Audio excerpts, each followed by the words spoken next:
Okay, new project, new adventure. I found this really crazy, it's very heavy metal, like cast iron frame at a flea market here in Texas. So I only paid $8 for it. It obviously looks like kind of a southern antebellum style fan, and it has, it's very heavy. It has this bracket on the back, so it just sits by itself. And I don't know that this is old. I don't know that it's vintage at all. In fact, it's probably some made in China, something or other. But I just thought it was kind of interesting and noticed that it has this nice lip. And I thought it would make a cool floral piece to display. And so I just wanted to play with it. So for $8, I thought it was worth playing with. So I am going to start by cutting my glass. And what I did first was just took some paper and made a template of the back here. I just, traced it with a pencil and then cut it out so I could figure out how big to cut my piece of glass. My intention, although this is deep enough, I think, to do 6mm layer of glass, my intention is just to use a single layer of glass and build a floral scene on it. And so I've got my paper ready to go. I'm going to get my glass and kind of trace out my lines and cut it and get it shaped so that it'll fit in here, and then I'll start building the design on top of that.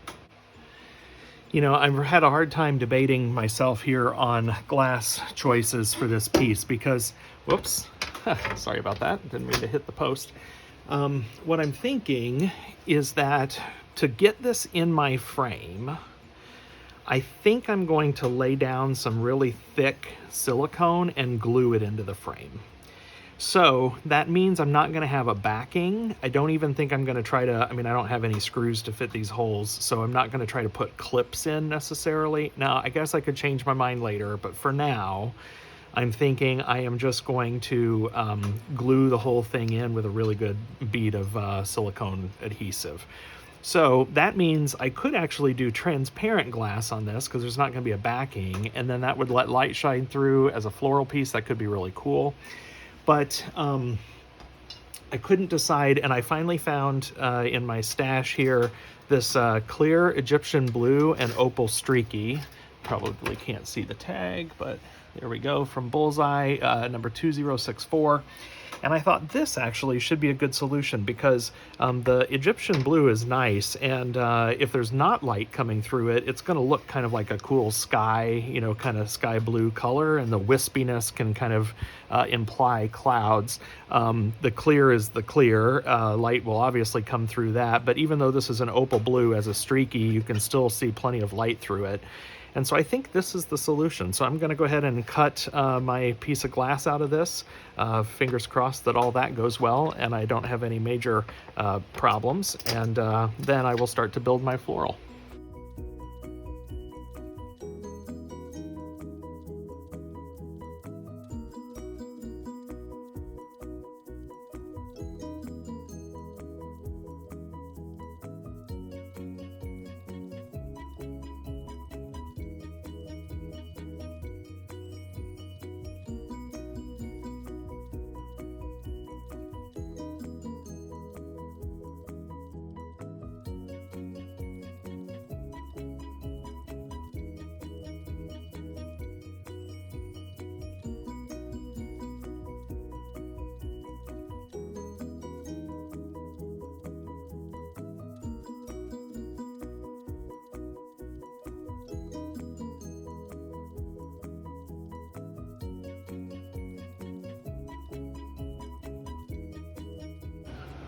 All right, I knew that I wouldn't be able to cut that glass perfectly, but I did take it back to my grinder and kind of let the grinder do the rest of the work.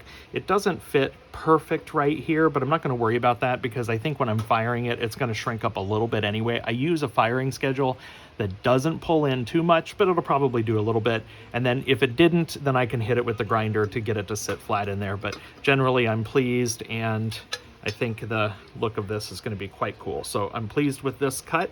I'm going to go ahead and start to build my piece now. Okay, so I think what I'm going to do, I couldn't decide how I was going to build this. I want it to be just generally floral. And in the end, it's not all going to be transparent. In fact, very little of it will end up being transparent. So I'm not sure that the background glass mattered too much, but I'm going with it because I've got this cut and it'll be nice no matter what. So I'm going to use 2 pieces of Vitrograph to create some stems. I'm going to do some kind of bluebonnet pieces that are famous here in Texas. And then I'm going to just fill it up with other flowers and odds and ends. So I'll go ahead and just put this on high speed while I film this thing, and we'll see what it looks like when it's ready to go into the kiln.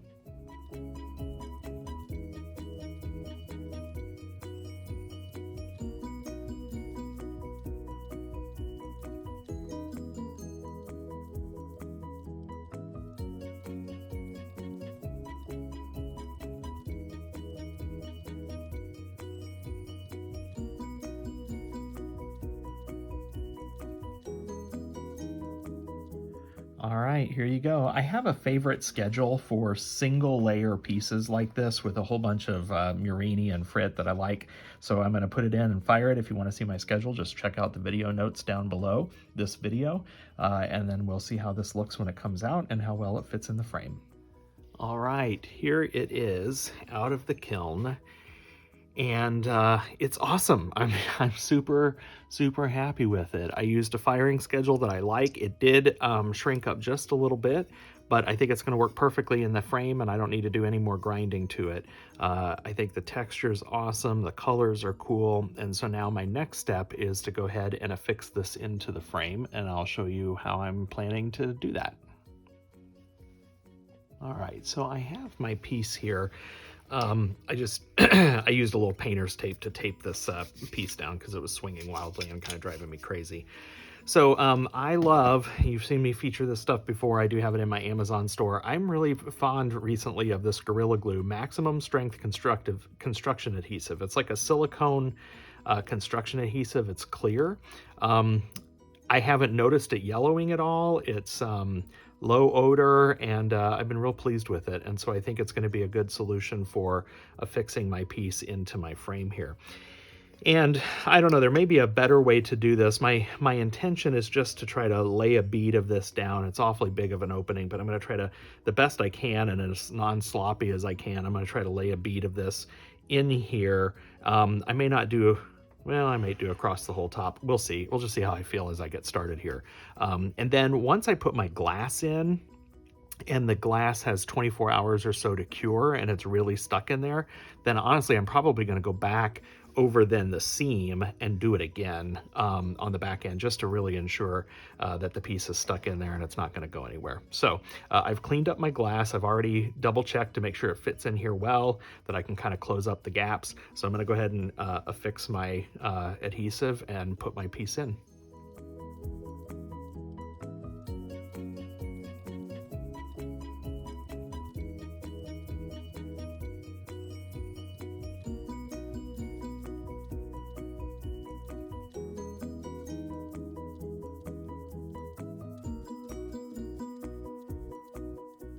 Okay, so the first layer of this that I put on, you know, in certain areas just to kind of keep it affixed is dry. It's been 24 hours. It's nice and dry and hard. Now it did squish out a little bit on the front. So in those areas where it did, I'm just going to carefully use a razor blade and cut that away. And so there's a little, you know, a couple of areas there where that's happened. So I'm just going to take care of that and cut that away. And then I am going to go back with a second layer of this and clean this up a little bit and just provide a little bit more protection by adding another layer of the adhesive. So I'm going to do that now. All right, here it is, all glued in, all done. I'm very happy with it. I am going to take some photos to share with you, but I did do some, see what I mean about that thing flopping around.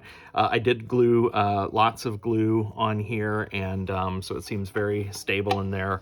I'm quite pleased. I love the way this looks, so I'm gonna go ahead and take some photos, and hope you enjoyed, hope you learned something. I'd say just keep your eye out for some kind of unique frame that you can use. This one certainly qualifies as unique, but always think about things as an opportunity to display glass. Hope everybody enjoyed this, and we'll catch you next time. Bye-bye.